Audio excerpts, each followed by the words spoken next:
12 বছর প্রবাসী থেকে স্ত্রী সন্তানের সুখের জন্য হাড় ভাঙা পরিশ্রম করেছিলেন টাঙ্গাইলের সখীপুরের জামাল উদ্দিন।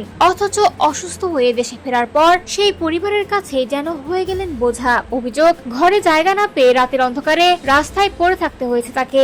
শেষ পর্যন্ত স্বজনদের অবহেলা আর চরম কষ্টের মধ্যেই অন্যের বাড়িতে শেষ নিঃশ্বাস ত্যাগ করেন এই প্রবাসী। জামাল উদ্দিনের জীবনের গল্পটা ছিল ত্যাগ আর সংগ্রামে ভরা। পরিবারের সুখের কথা চিন্তা করে জীবনের দীর্ঘ 12 বছর কাটিয়েছেন প্রবাসে।